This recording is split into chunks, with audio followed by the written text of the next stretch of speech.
O povo de Israel estava exilado há décadas. A antiga glória de Jerusalém havia se tornado lembrança distante, e o templo de Deus, outrora o centro da fé, estava em ruínas. A Babilônia, que havia levado cativos os filhos de Judá, agora já não era mais o poder dominante. Os persas haviam assumido o controle do império, mas mesmo com a mudança de domínio político, o coração dos exilados permanecia ferido, distante da terra prometida. Entre eles estava Daniel, um homem que, mesmo vivendo em cortes estrangeiras, não se esqueceu jamais de onde vinha e de quem servia. Daniel já era idoso. Havia visto reis surgirem e caírem, impérios levantarem-se e desfazerem-se como areia nas mãos do tempo. Porém, algo nele não havia mudado: sua fidelidade. Ele continuava orando 3 vezes ao dia, voltado para Jerusalém, mesmo quando isso lhe custou ser lançado na cova dos leões. Sua fé não era ritual, era compromisso, e foi nesse período, já sob o reinado de Ciro, rei da Pérsia, que Daniel se colocou diante de Deus em busca de entendimento.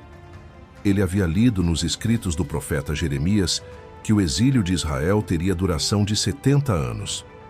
Aquela promessa estava se aproximando do cumprimento, e Daniel entendia que aquilo não era apenas um marco histórico, mas espiritual.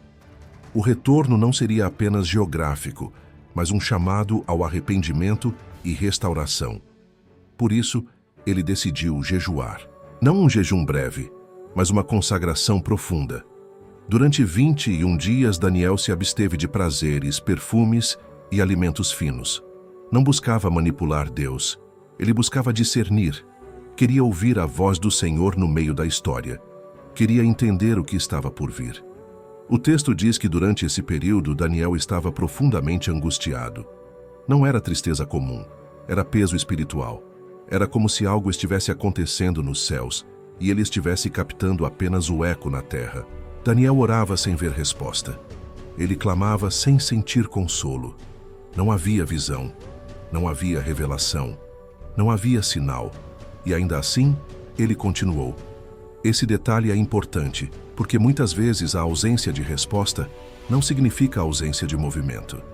Significa que a batalha está acontecendo em um nível que ainda não enxergamos.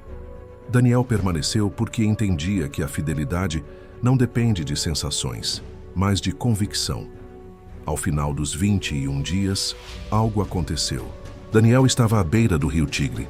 Não porque buscava algo extraordinário, mas porque continuava sua rotina de oração. A fidelidade no comum frequentemente é o lugar onde o extraordinário se manifesta. Foi então que um mensageiro celestial se apresentou diante dele. A descrição do ser é impressionante. Suas vestes eram de linho, seu corpo brilhava como pedra preciosa, seu rosto parecia um relâmpago e seus olhos chamejavam como tochas vivas. Seus braços e pés tinham o brilho do bronze polido, e sua voz soava como o rugido de uma multidão. Daniel não teve dúvidas. Aquilo era um mensageiro vindo da parte de Deus. Os homens que estavam com ele não viram o ser, mas sentiram o impacto e fugiram aterrorizados. Daniel, por sua vez, perdeu as forças, caiu ao chão, incapaz de permanecer de pé diante daquela presença. O mensageiro tocou nele e disse: "Não temas, tu és muito amado."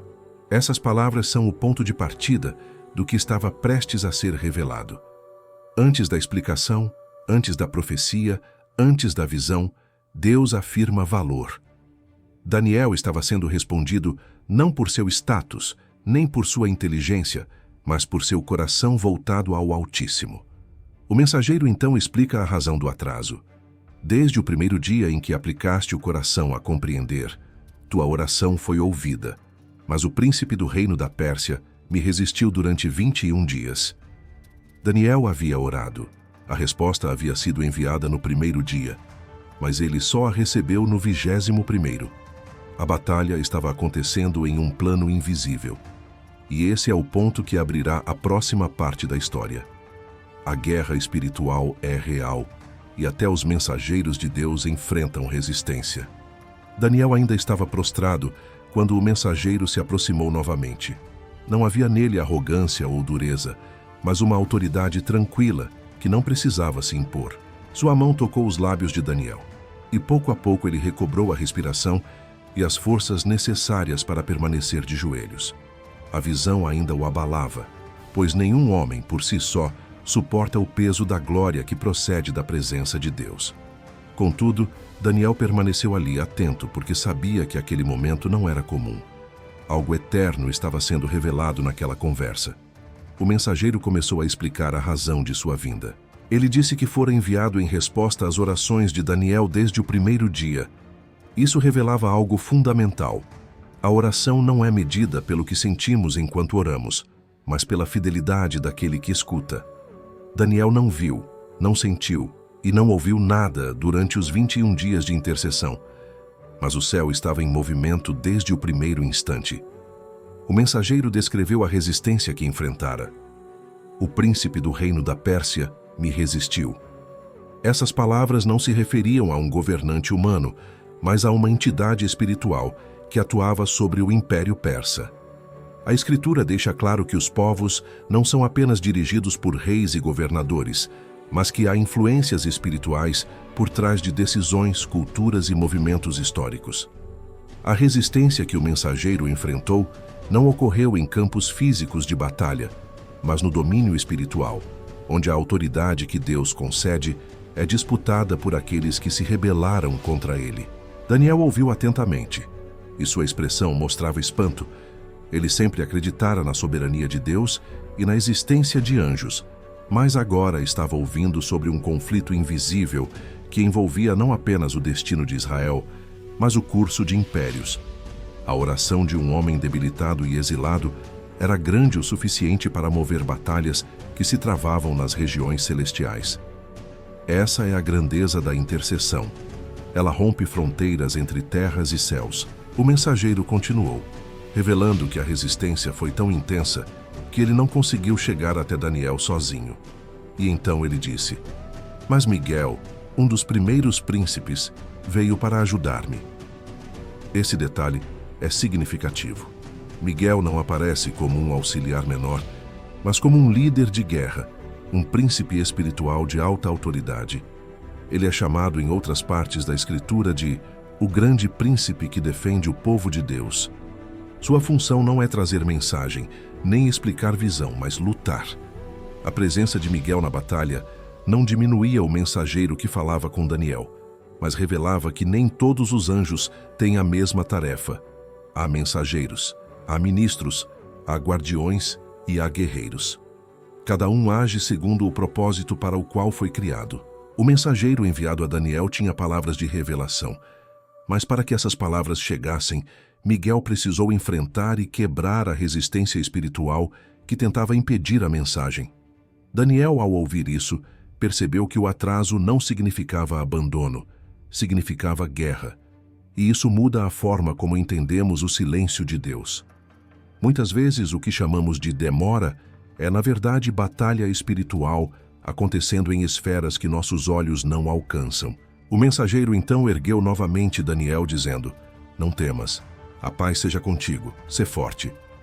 Daniel recebeu forças não por causa de si mesmo, mas porque aquele que veio da parte de Deus transmitia força que não era humana.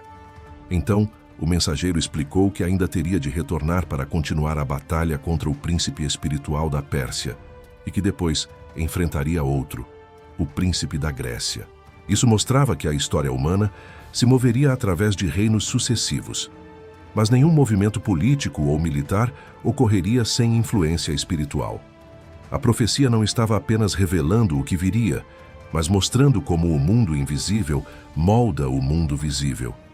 Ao final, Daniel entendeu que sua oração não apenas buscava resposta para sua geração, mas participava de uma luta que atravessava séculos.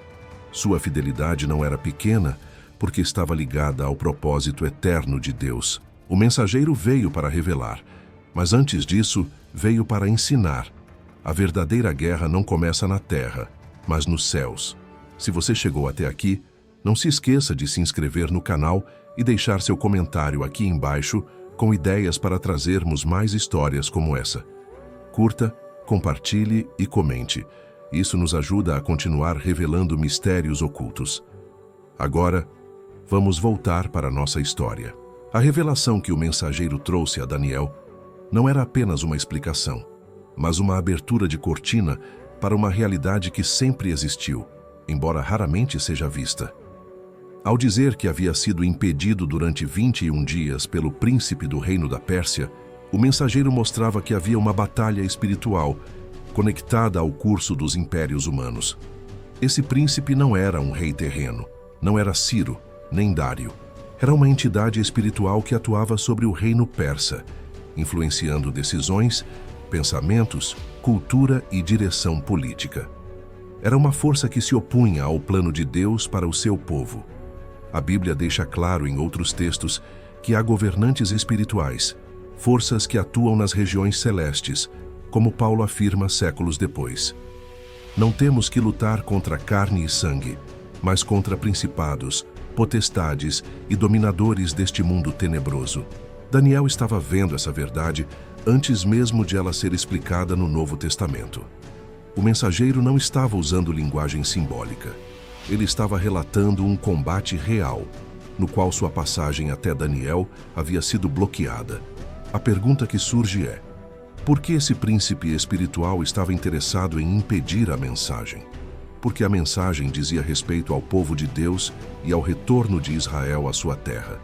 Se Israel retornasse e reconstruísse Jerusalém, as promessas de Deus avançariam. E se as promessas avançassem, a história caminharia rumo ao Messias. A batalha espiritual não era apenas sobre território político, mas sobre a continuidade da redenção.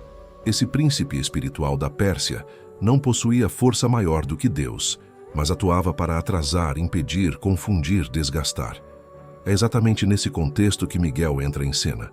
O mensageiro disse: Miguel, um dos primeiros príncipes, veio ajudar-me. Miguel não veio para conversar. Ele veio para lutar. Sua chegada rompeu o bloqueio, como um general experiente que conhece o campo de batalha e sabe onde atacar.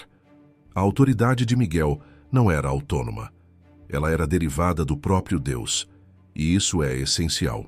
Nenhum ser celestial, mesmo o mais forte, é independente da vontade divina.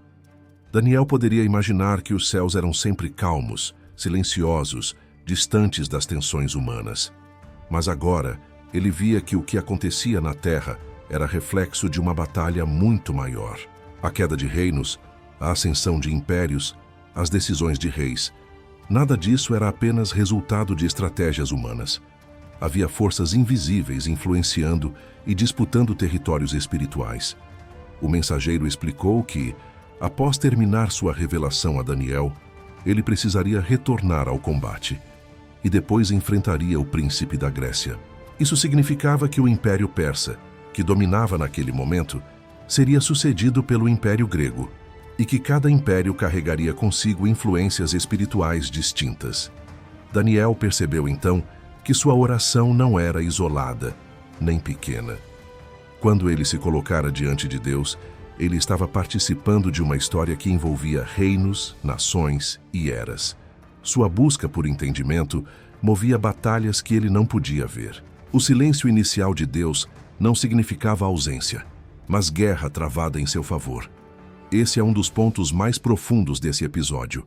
Daniel orava na terra, enquanto Miguel combatia nos céus. As palavras de um homem fiel se tornaram parte da estratégia de Deus na história. O mensageiro também deixou claro que Daniel não estava apenas recebendo revelações para seu próprio consolo. Ele estava recebendo palavras que afetariam gerações futuras. Ele veria na visão reinos surgirem e ruírem. Veria líderes que se levantariam contra Deus e oprimiriam o seu povo. Veria o tempo em que Miguel voltaria a tomar posição em favor dos filhos de Israel, no fim dos tempos. Daniel compreendeu que o tempo e a história não se movem ao acaso. Eles se movem sob direção. E que mesmo quando as trevas tentam interferir, há limites impostos por Deus. O conflito é real, mas o desfecho está assegurado. A batalha continua, mas a soberania permanece. O príncipe da Pérsia podia resistir por um tempo, mas não podia vencer, porque no fim toda a autoridade pertence ao Senhor. Quando o mensageiro revelou a Daniel que, após terminar aquela missão, enfrentaria o príncipe da Grécia, era como se uma porta do futuro se abrisse diante dele. Naquele momento, a Pérsia ainda era uma potência inabalável, e dizer que outro reino surgiria parecia contrário à realidade visível. Mas não era a política humana que estava sendo descrita. O mensageiro estava mostrando as movimentações espirituais que precediam os acontecimentos da Terra. Se o príncipe da Pérsia representava a influência espiritual que sustentava aquele império, o príncipe da Grécia representava a força que se levantaria para derrubá-lo. E essa disputa já estava acontecendo, muito antes de qualquer soldado marchar ou qualquer decreto ser escrito. Daniel, que havia servido sob monarcas poderosos, sabia como as decisões de um rei podiam mudar o curso da história. Mas agora ele entendia que antes que um reino se erguesse ou caísse, havia movimentos invisíveis, embates entre forças que buscavam influenciar o coração humano, manipular orgulho, fortalecer ambição, sem que homens percebessem a origem desses impulsos. A passagem que o mensageiro descrevia não mostrava apenas uma batalha isolada, mas uma grande mudança na ordem mundial. A Pérsia seria substituída pela Grécia. E a Grécia, por sua vez, seria liderada por um governante que se moveria com rapidez incomparável, como um raio atravessando territórios vastos em pouco tempo. Daniel não tinha ainda os detalhes que mais tarde seriam descritos em suas visões, mas a semente da revelação estava ali. A ascensão de um império que alteraria o curso da cultura, da língua e até do entendimento do mundo. Porém, o ponto central para Daniel não era a sucessão dos impérios, era o fato de que a batalha por essas mudanças estava sendo travada no plano espiritual. A mensagem deixava claro que o mensageiro não estava lutando sozinho, nem agindo por iniciativa própria. Ele seguia um propósito estabelecido por Deus, e Miguel era quem se colocava ao lado dele para manter o equilíbrio e defender o povo de Israel em meio às mudanças que viriam. Esse detalhe é significativo. Os impérios mudariam, os reis passariam, os exércitos se revezariam como ondas sucessivas. Mas Miguel permaneceria ali, como protetor designado do povo de Deus. Isso mostrava que mesmo quando a terra tremesse diante de transformações políticas e militares, Deus não abandonaria o seu povo. Ele não impediria todas as guerras, nem evitaria todas as aflições, mas garantiria que nada pudesse destruir o propósito final que havia sido decretado.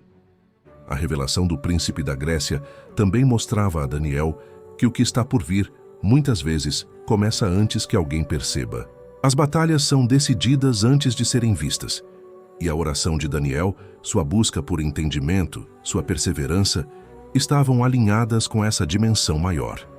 Nada era pequeno quando colocado diante de Deus. Se Daniel tivesse desistido de orar no primeiro dia, teria deixado de participar dessa história. Se tivesse sido dominado pela ansiedade e concluído que Deus o havia esquecido, teria se afastado do movimento que estava acontecendo nos céus. Mas ele permaneceu. Ele esperou. Ele confiou no silêncio. E descobriu que o silêncio era campo de batalha. O mensageiro mostrou que a história humana não se desenvolve ao acaso. Ela se desenrola dentro de um plano em que Deus permite certas lutas, não por impotência, mas porque está conduzindo algo maior do que o presente imediato. Daniel, ao ouvir essas palavras, não recebeu apenas informações. Ele recebeu perspectiva. Ele entendeu que ele vivia em um tempo decisivo e que sua fidelidade era parte de algo que ultrapassava qualquer visão humana. Quando o mensageiro finalmente concluiu sua revelação a Daniel, ele não apenas explicou eventos do presente ou do futuro próximo. Ele apontou para um tempo distante, um tempo de aflição e transformação, onde Miguel novamente se levantaria. Daniel ouviu as palavras: "Nesse tempo se levantará Miguel, o grande príncipe que se levanta pelos filhos do teu povo." Não era uma metáfora, nem uma expressão simbólica. Era uma declaração direta sobre o papel de Miguel na história de Israel e, por extensão, na história espiritual da humanidade. Miguel não era apenas um guerreiro celestial que apareceu em um conflito isolado. Ele era, desde o princípio, o guardião do povo que Deus havia chamado para si. Cada fase da história de Israel, cada ameaça de dissolução, cada tentativa de apagamento ou destruição, estava ligada a batalhas invisíveis onde Miguel permanecia como defensor. Essa revelação trazia algo essencial. O conflito espiritual não terminaria com a queda da Pérsia, nem com o surgimento da Grécia. Ele continuaria ao longo dos séculos, até alcançar um ponto de clímax. Haveria um tempo de angústia, como nunca houvera antes, e nesse tempo, Miguel novamente se colocaria em defesa do povo. Daniel, ao ouvir isso, entendeu que a história humana caminhava para algo maior do que o surgimento e queda de impérios. Havia uma linha que conectava tudo. Essa linha era a redenção. Desde os primeiros dias, quando Deus prometeu que a descendência da mulher esmagaria a cabeça da serpente, o adversário tentava interromper esse plano. E Miguel se tornava constantemente aquele que se colocava na brecha para impedir o avanço da destruição. O que torna essa revelação profunda é o fato de que, apesar das ameaças, Deus não remove a responsabilidade humana. Daniel continuava sendo chamado a permanecer fiel. Israel continuaria sendo chamado a lembrar-se de Deus mesmo em meio ao exílio, dispersão e perseguição.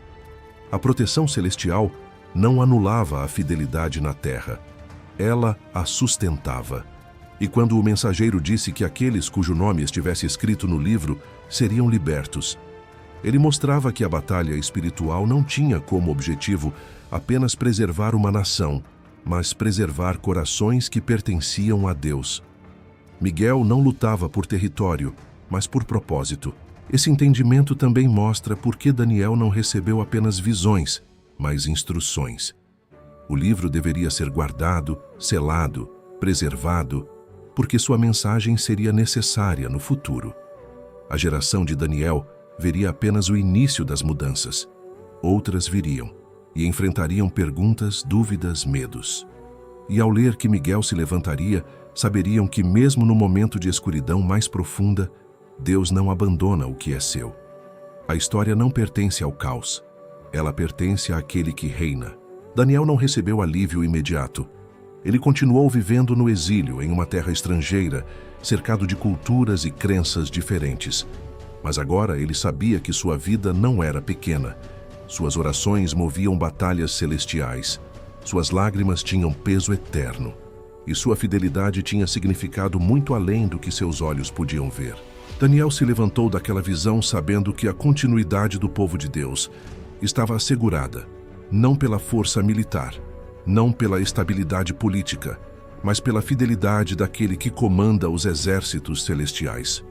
Quando o tempo chegasse, quando a angústia aumentasse, quando o mundo se agitasse e parecesse fugir do controle, Miguel se levantaria novamente. Não como alguém que reage, mas como guardião que cumpre um decreto antigo. Nada estava fora do alcance de Deus. Nada estava solto. Nada acontecia sem que ele permitisse. E essa verdade se tornaria o alicerce para aqueles que, como Daniel, escolheriam permanecer firmes mesmo quando o mundo ao redor se fragmentasse. Ao final, Daniel recebeu não apenas revelações, mas descanso. Ele foi lembrado de que cada vida fiel é vista, acolhida e guardada.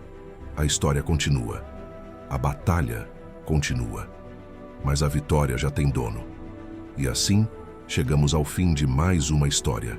Inscreva-se no canal, ative o sininho para receber todas as notificações, deixe seu like e comente suas ideias para que possamos trazer ainda mais mistérios. Até a próxima!